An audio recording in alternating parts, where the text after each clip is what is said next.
afternoon. I think we're rolling live here. I'm so excited you could be with us on this third in our Monday Jazz live stream series. I'm Tim Olsen. I want to thank my engineer Nathan over there on the board. And today we'll be examining the great pianists. As I've joked before on these streams, you know, how much time have you got? We could go on for hours and hours and hours. And so I've had to chop a lot of great material out of this discussion to keep it to around a 1 hour length. The final event in our series is November 9th, Monday, November 9th at 1:50 p.m. The topic is Anything Goes, and basically I'm picking up some of the pieces that didn't get covered in the first 3 sessions, and there are a number of pianists who will be talking about who work better in a trio situation. I'll be joined November 9th by Pete Twigo on bass and Pete Sweeney on drums, and we'll be tackling material by Dave Brubeck, Thelonious Monk, Oscar Peterson, Nat King Cole, and more. If you have a comment or you want to reach me, you can comment if you're watching this video live, or I guess when it lands some time in the near future on Facebook, you can always comment on it. Or you can shoot me an email at olsent@union.edu, and I'll honor all my requests except Stairway to Heaven or something crazy like that. Okay, so in thinking about how we're going to get into discussing the 3 main early-ish jazz styles, ragtime, stride, and boogie-woogie, I want to take us back just a little bit to the late 1800s, where waltzes and marches and polkas and things like that, social dance music, is really, really important. And since we're in the World Series, I think I read in the paper, we're in the middle of it. It's really hard to tell what's going on sports-wise because there sort of is no audience. This is a typical waltz.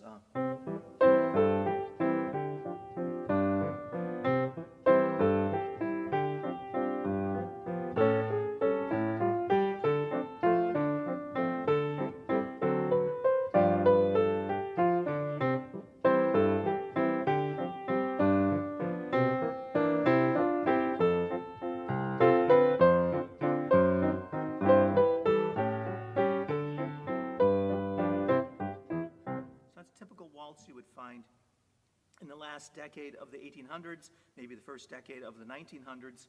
We also have marches, big productions like the music of Sousa, whether he's working with the Marine Band or his own Sousa Band.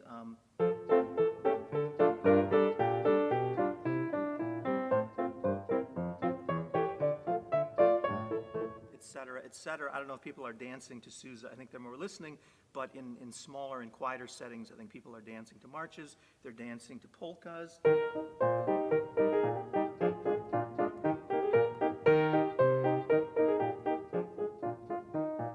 Things like that. They're also listening and performing to more rustic minstrel songs written by people like Stephen Foster.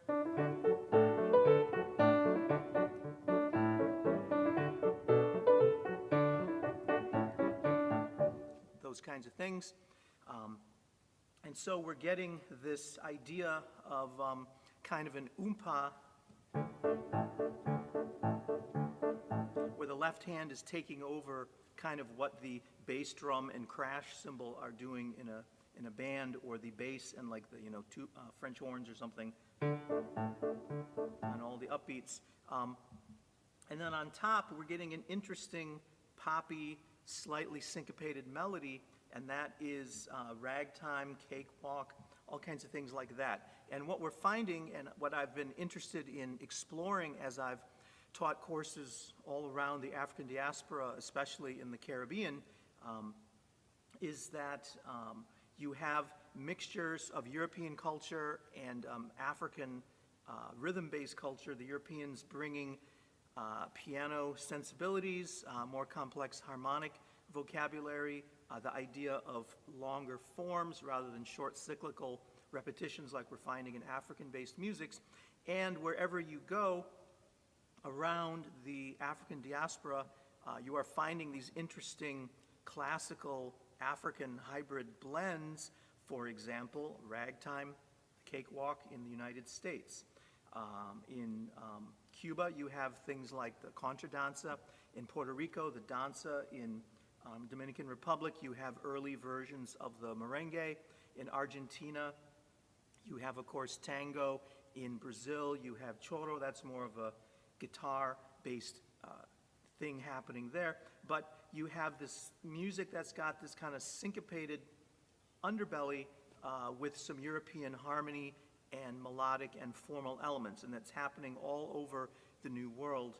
And it's interesting to perform, it's interesting to listen to, it's interesting to think about similarities. And in fact, there's a book that I bought a couple years ago where some musicians took early jazz, ragtime, pop songs from the first couple decades of the 1900s, and they set them to Brazilian rhythms, and they work out just fine because the kind of syncopations you find in the melodies, those kinds of things that you find in Scott Joplin, work out really well, lining up with Brazilian rhythms. It's a really interesting thing to kind of blend together because they're sort of like second cousins, if you can imagine that. I want to play a piece by Scott Joplin called Solace. It's in march ragtime form, and I'm a little rusty on the A section and the B section, so I'm going to pick it up at the C section, and then it goes basically C, C, D, D. But what happens beforehand is A, A, B, B, A, and so they return to the A, typically A, A, B, B, a restatement of the A, and then they change key and they change mood a little bit and go into the C section, which is where we're going to pick it up. What's interesting about this piece and why I like to play it, not only because it's probably one of the less difficult piano compositions of Joplin, but it has almost what you might call a Latin tinge or kind of a tango habanera kind of a rhythm where it's dun, dun, dun, dun, dun, dun, dun, dun, dun. So see if you can pick that up, and hopefully I'll try to bring it out. But we're going to start at the C section, a more lyrical part of the piece. Here we go.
So you can really hear in the left hand, especially when we hit the D section, I'm just going to play it.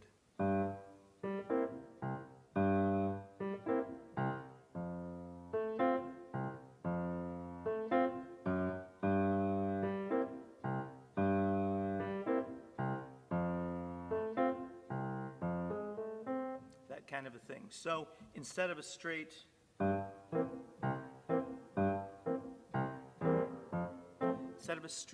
oompa oompa, you've got this boom, ba-dump, boom, boom, ba-dump, which kind of gives it a different groove and a different sway and a different feel.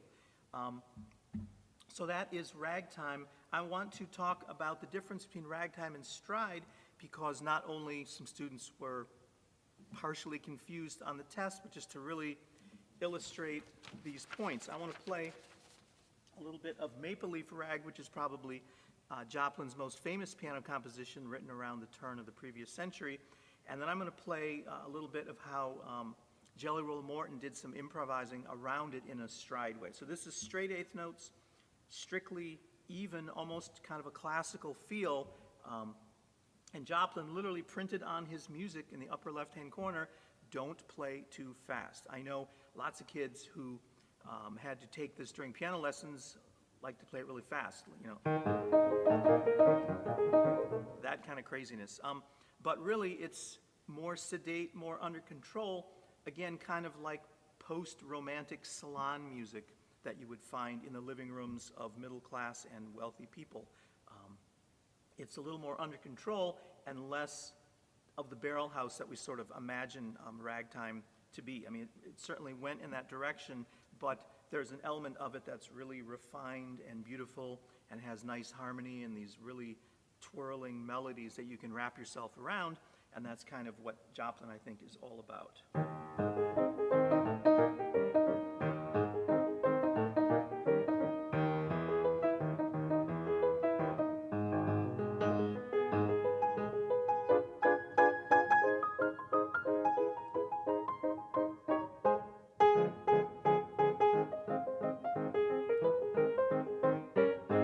That's the A section.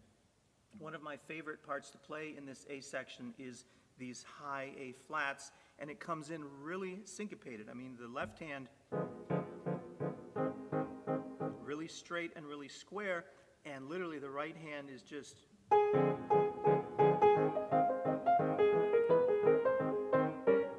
if I take out those syncopations, it gets much boring, much more boring.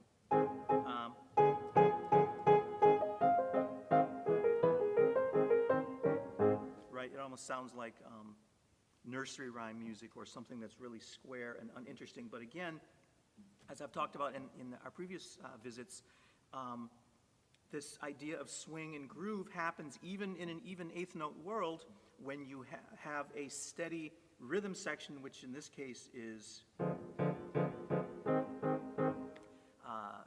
steady rhythm section against which things are happening in a syncopated way. Whether it's melody or solo in the right hand, or whether it's horns against a rhythm section. Okay, so here's kind of what Jelly Roll Morton has done in his recordings of ragtime. Let's see.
Kind of a thing where you've got similar harmony, but the left hand isn't so strictly oompa oompa like that, and you've got this swung eighth note thing happening in the right hand. One thing I can say that's interesting, Joplin never cut any records, but he did make piano rolls, and we get a sense of his playing through these piano rolls, the technology of the day. Again, one interesting exam question talked about how different technologies affected the composition, production, and reception of this music. And well, if you had a player piano, you could run out and buy some of those rolls. And I have a friend who's a city historian of Albany. Literally, his whole house is full of piano rolls. And I used to hang out with him a while ago.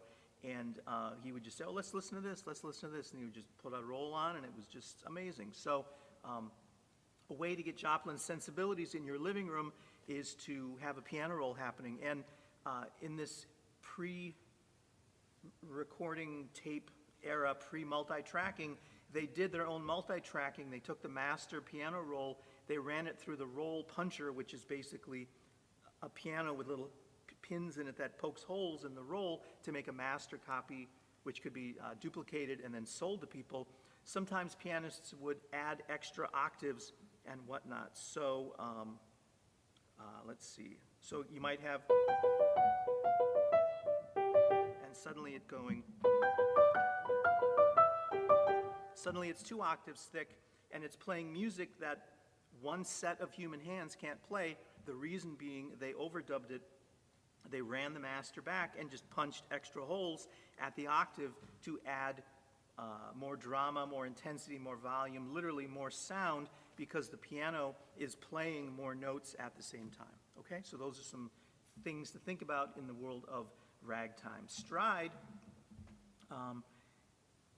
is related to ragtime, but again, it's typically more loose, rather than relying, well, early stride really relies on the march rag form of A, B, B, C, C, D, D, like that. But as pop songs and Tin Pan Alley and the Great American Songbook of Hollywood, New York City, you know, the various entertainment capitals of the world, as those kinds of songs infiltrate the pop marketplace, pianists are playing that kind of material. And one of the most important early ones of these figures is Fats Waller, and we've seen him as kind of this jovial, happy-go-lucky entertainer who's, you know, sort of the life of the party. And I watched a documentary in prepping for this, watched a documentary last night about him, and his son talks about how, you know, they could tell when he was cheating on his wife, and the mom, you know, I don't know if she knew about it or not, but he took the kids along with him, and when he was visiting his women, and he'd say, oh yeah, we're going to visit our cousin, don't tell mom. And he could tell that it was a serious girlfriend because he had a piano installed in her house, so he could hang out there and play the piano. So he really was about sort of the party lifestyle, but wrote a whole pile of fun songs, and probably his most famous one is Ain't Misbehavin', which again is in this AABA format. He worked with his lyricist Andy Razoff, who was really great at taking sort of the slang of the day of the 1920s, 30s, and 40s and putting it together. Fats Waller took some lessons. He played organ. He was reluctant to play jazzy type music in his church, but he sort of snuck some stuff in. And there's some great recordings of him playing like this piece of his called the Jitterbug Waltz on the organ. You really don't think of the organ as a jazzy instrument, and it kind of reminds you of going to a roller rink or some kind of a public place where they have an organ like a ballpark, and hearing him play these groovy patterns on the organ. But I'm going to try as best I can to keep within a kind of vocabulary that Fats Waller would have used in the 1930s, 1940s. Of course, he often is this person, this presence, this stage talent who is singing, laughing, joking, teasing, etc., and I'm just going to strictly play. So you have to imagine this 300-pound dynamo of energy yakking it up and joking with the camera and all kinds of stuff like that, okay? So here's a little of Ain't Misbehaving.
that kind of a feel, just a very bouncy, happy song.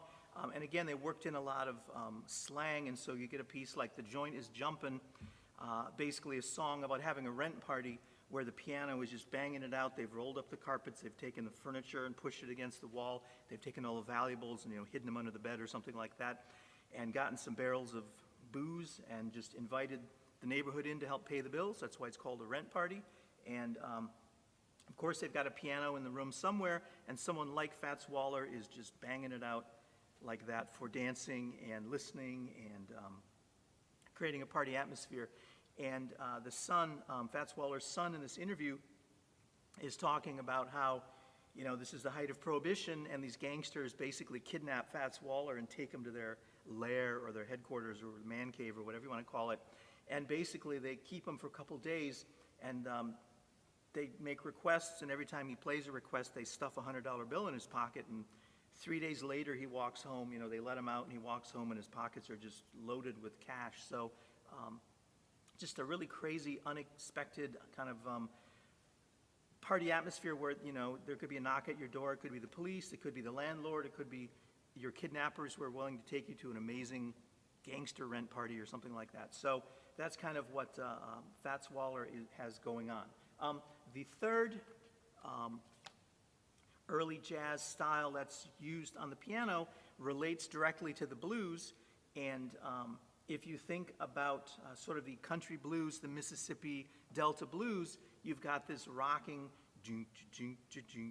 kind of a thing, ostinato, happening in a guitar, and then you have melodic content on top, and that's kind of what turns into the boogie woogie. And I like to think about this as sort of train music. Trains are really important in this time period, the early 1900s. A lot of people didn't have cars. A lot of people were on the move, moving as part of this great migration from the southern agricultural sharecropping, really kind of paralyzed environment, hoping for a better life up north in the great cities of the north like Chicago, Detroit, Philadelphia, Pittsburgh, etc.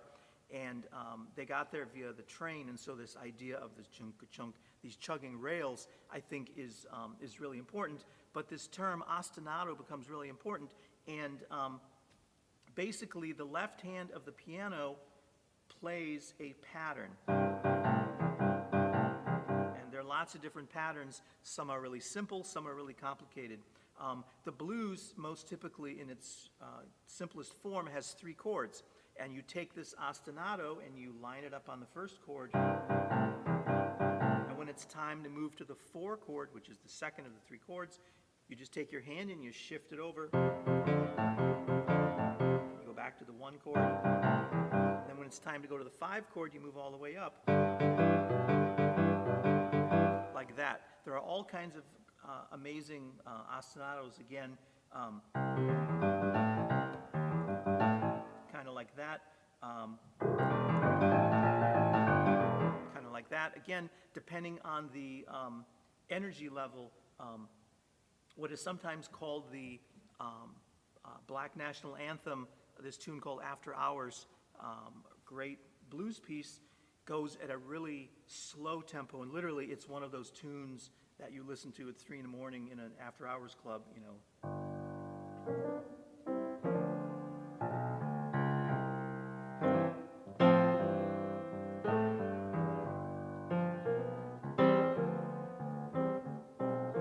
So that's a different kind of an ostinato. Henry Mancini, who gave us the Pink Panther theme, as well as all kinds of great movie music, the song Moon River, a lot of great film music of the 50s, 60s, and 70s, wrote this crazy piece that we really don't think of as a boogie woogie. There's a movie, I'm probably pronouncing it wrong, Jagtari, which is about life in, I can't remember if it's Africa or Asia, but there's a song called Baby Elephant Walkin'.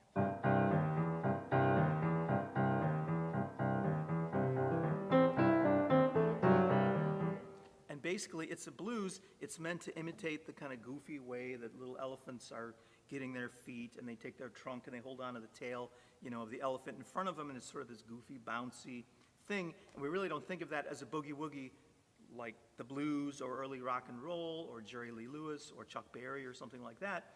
But literally, it it can be analyzed and thought of as a boogie-woogie, and I'm sure Henry Mancini is just giggling as he wrote the piece, because it's blues and it's elephant music at the same time. And there aren't a lot of pieces that can check both of those boxes. Anyway, I'm going to do my best to play this piece called Roll 'em Pete. You can see I've got the sheet music here. It says Roll 'em Pete, by Pete Johnson, the pianist who worked with Big Joe Turner, and a pop, who was a blues artist before he became a rhythm and blues artist. You probably know Shake, Rattle, and Roll as his most famous number, covered by a lot of artists. And it's a boogie-woogie. It's got a famous intro, which I'm going to try not and screw up. But here comes some boogie-woogie again. Each chorus of the blues typically has its own set of riffs or patterns that go along with it.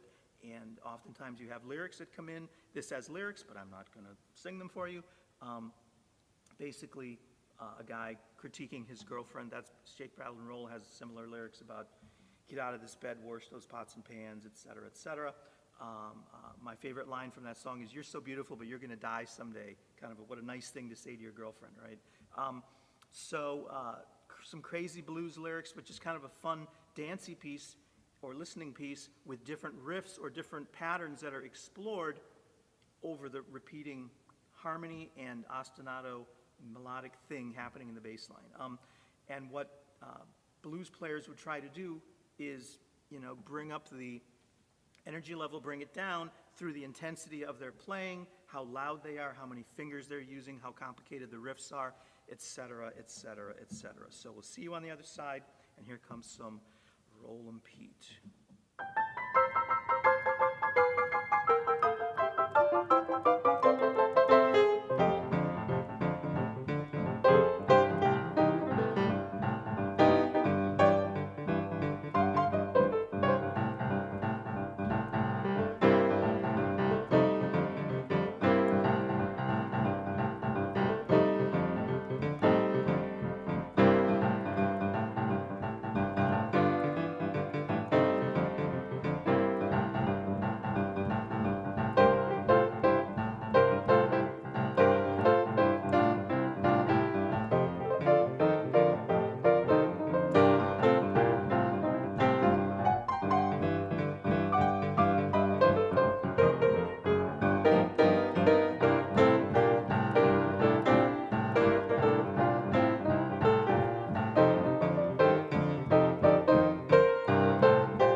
Kind of a thing. So, really high energy. Again, if you watch Jerry Lee Lewis trying to light the piano on fire and, doing all that kind of stuff, playing it with his feet, it's just a way of kicking up the energy level a notch. But that's basically boogie-woogie. If you think about rhythm and blues, which is related to jazz but is sort of a push in a certain direction, it's a mixture of some great elements from the music of Black America, including a boogie underpinning. So that's typically hiding in the rhythm section somewhere. You've got some horns typically, if you think about Ray Charles and a small horn section, or things like that. You typically has gospel vocals, either lead or background, and then you have some type of a guitar, not in all cases, but in some cases you have a guitar laying down some bluesy bent notes, and those are sort of the raw ingredients of rhythm and blues, and based on the artist, based on the geographic location, whether it's the Southwest or it's New York City or it's LA or Texas or someplace like that where they favor one kind of music. You might even have Western swing with, fiddles and stuff like that. Those are all ingredients, and so you'll probably have most of those ingredients. Not every song is going to have every ingredient, but rhythm and blues is great to listen to because you can hear elements of jazz, you can hear elements of 12-bar blues, you can hear elements of boogie woogie, you can hear elements of gospel vocals and call and response and things like that. So getting back to stride, probably the greatest master of stride piano is Art Tatum, who he does things with one hand that are difficult. Many other pianists have trouble playing them with two hands, and I've seen some transcriptions of his playing where people have written down or approximated the notes that he's playing. And what's great about the internet, I talk to people, I've been at Union almost, close to coming on 3 decades in a couple of years. When I started at Union back in the mid-90s, I had a turntable and a textbook and a couple of photocopies, and I would haul this turntable on wheels and tuck it away. Now we have the great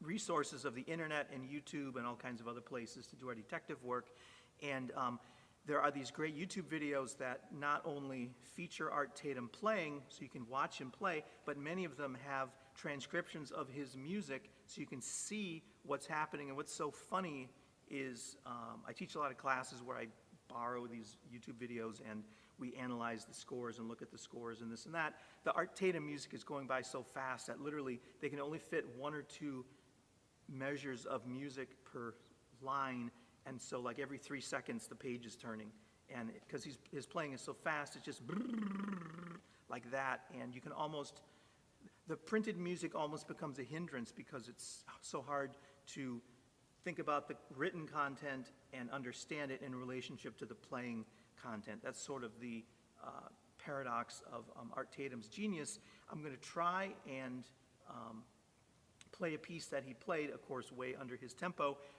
He did some interesting things, and one of the interesting things he does is called reharmonization, where you take a song and you put in extra harmony, extra harmonic detours because you think the harmony is too bland. And so I'm going to play, I just opened up the real book earlier, this fake book of all these songs, to a pop song, Harry Warden and Mack Gordon from the 1940s called There Will Never Be Another You. This is a version I'm going to play for illustration purposes strictly by the harmony.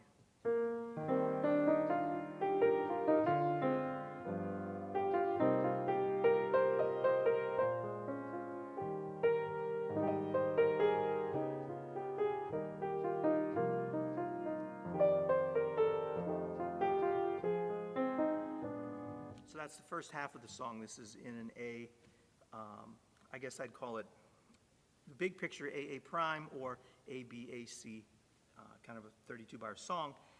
So the second half repeats in a similar way, then goes off for an ending. Now I'm going to try playing it at that same slow tempo and insert some of the harmonic substitutions that Art Tatum might put in just to make life more interesting, because his pianism, his playing is so interesting that it just, you can listen to it 100 times and pick up something new each time, because there's just so much content that it just bowls you over like a freight train after a single hearing. So here's a little bit of Art Tatum concept harmonic substitution.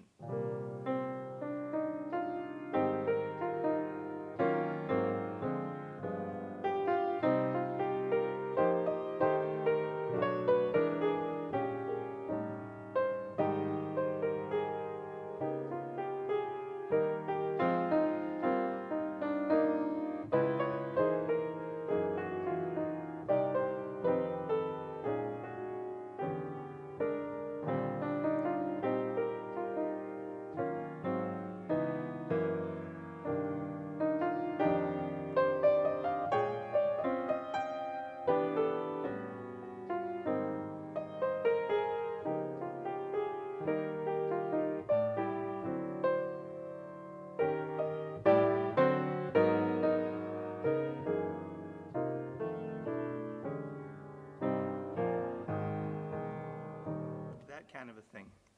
Okay, now I'm going to play for you, let's see, get my song set up here.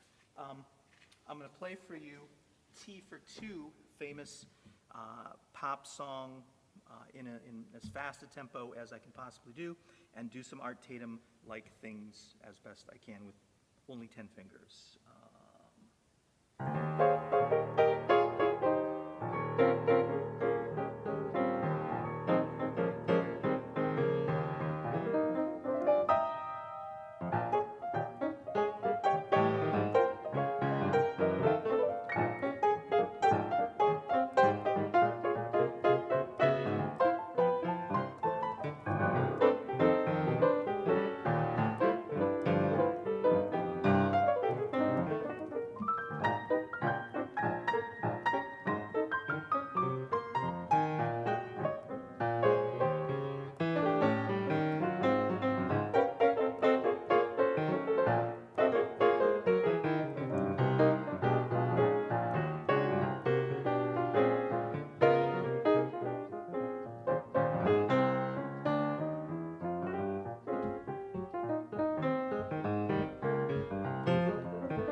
I don't play like that all the time because I'll pass out after about 2 songs. But that basically gives you a sense of the energy behind Art Tatum. A very interesting figure, just a masterful genius, and classical pianists of the 1940s, 1950s would basically say, yeah, I can play classical music, I can play Carnegie Hall, but here comes Art Tatum, and let's just check him out. So really an amazing figure who I am never tired of listening to for 20 different reasons. I've named a couple of those reasons, but just his ingenuity, his ability to come up with great ideas, to reharmonize on the spot. Again, I keep talking about how the quality of an improvisation is based on lots of things. You sort of, again, have to have the gumption or the will to get up and play, so there's a certain level of ego, but by the same token, you have to have something interesting to say, and the greater the vocabulary you have, the more things you can say. You know, again, I refer back to this idea of speaking languages. You know, if you only know the present tense, you can't talk about the past, whereas if you know these all kinds of, oh, if I would have done this, I could have done that. You know, how do you say that in Spanish? That's something I will never know. But Art Tatum had so many ideas in his head about how to say things and combine things and draw interesting relationships from the musical content that he maybe just put in front of him and was looking at it. Just this unending genius of the piano. Let's see, another great player who played in stride as well as other kind of interesting styles is Errol Garner. He's probably most known for writing this piece called Misty, a famous pop ballad. Johnny Mathis has sung it, and Clint Eastwood even did a movie on it. Clint Eastwood has always had this love for jazz, and he's a West Coast guy, and he does this thing where he's a DJ in San Francisco, and there's like a stalker who makes him play Misty on the radio or something. Look it up, it's before Dirty Harry is all I'm gonna say. But Errol Garner brings in kind of a classical sensibility at different points. He also has this interesting concept that he uses of kind of like strumming the piano as if he were a rhythm guitar player. And so he throws in this variety of interesting tricks and textures, and oftentimes would disguise the intro of a song and kind of surprise his audience by playing an intro and then going into a song that you wouldn't expect given the content you just heard. And because of the weather, I don't know where you are at, but where we're at in Schenectady, New York, it's rainy and dark and gray, so I thought I would play a little bit of Autumn Leaves, and you can kind of hear the treatment. And again, I'm trying to push it in as close to a direction of what Errol Garner would do to show his strumming, his classical ideas, some of what he does related to Art Tatum in terms of chord substitutions and things like that. But here comes a little bit of Autumn Leaves.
Something like that.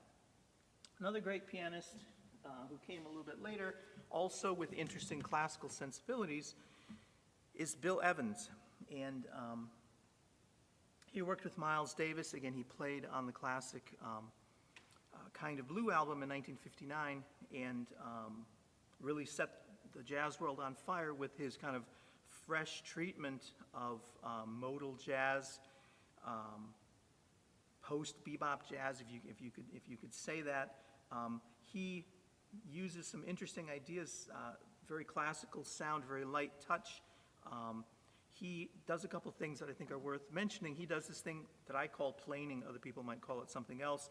basically, if you're a guitar player, you might call it a bar chord, where you take the same structure and you move it around either chromatically using lots of sort of detour notes or keeping it in a single key. For example, I'll just give you a structure, a major 7 chord with the 5th down below.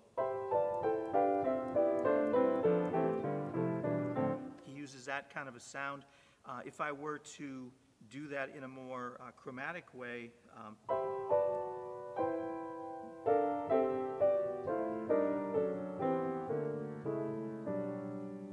I move to another chord in the middle. But he has this very fresh sound. Also, he tends to try to disguise the bar line, whereas other players would emphasize the bar line and would have phrases that would end on a bar line and start a new phrase on the next bar line. He tends to have syncopations, like larger scale syncopations, so phrases kind of float and float and float, and finally they resolve.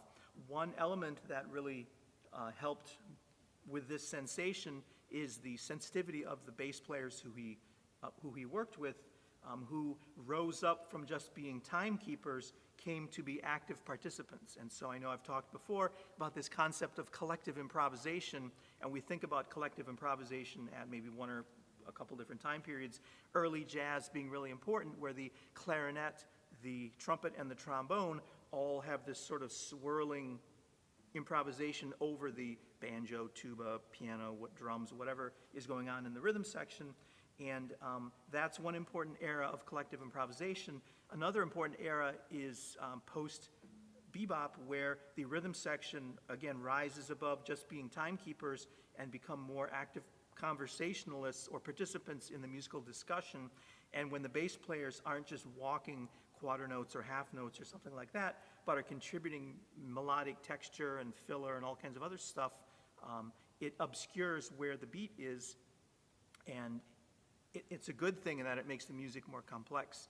It just makes it, the good news is it makes it more complex. The bad news is it makes it more complex. So you have to kind of really hold on when you're listening to Bill Evans, and he really helped reinvent this concept of the piano trio.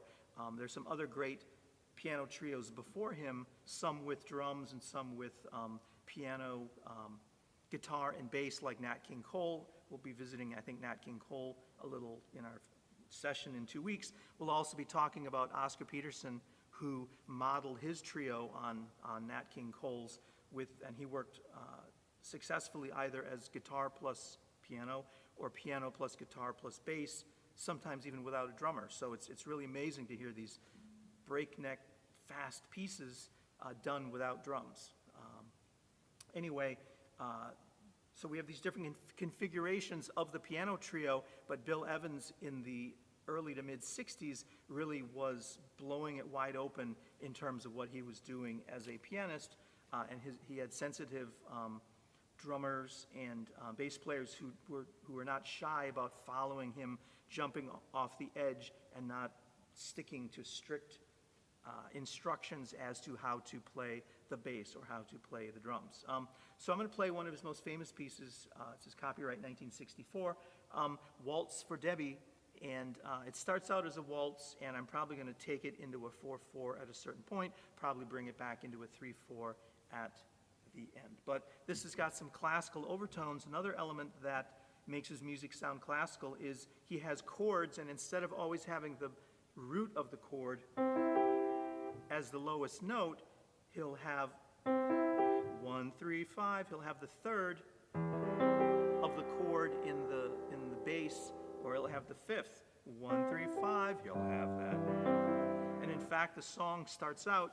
You probably can't see it from wherever the camera is. It says F major 7/A. It means F major 7 with a note that isn't F in the bass, and so that's how the song starts. Instead of with F in the bass, it's got A in the bass. So it's complicated even at the 1 second mark. It's already that much more complicated. Okay? Excuse me. So here comes some Bill Evans.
something like that. I'm going to close probably, I see the clock grinding us through, talking about Keith Jarrett and talk about fearless jumping off cliffs, boldly going where pianists haven't gone. He would do whole concerts of complete improv, and I think that's really important. And he has this piece called the Cologne Concert, this album on the ECM label. That is one of the top-selling jazz piano albums and also one of the top-selling piano albums no matter what. And I thought I would just close and try to completely play a piece from scratch and illustrate some of the Keith Jarrett sensibilities. And in the interest of time, I'm just going to start playing.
So I probably got a few more things to say about the piano, but You're going to have to catch me another time because I think we're very close to being out of time. Again, join us 2 weeks from today on Monday, November 9th at 1:50 p.m.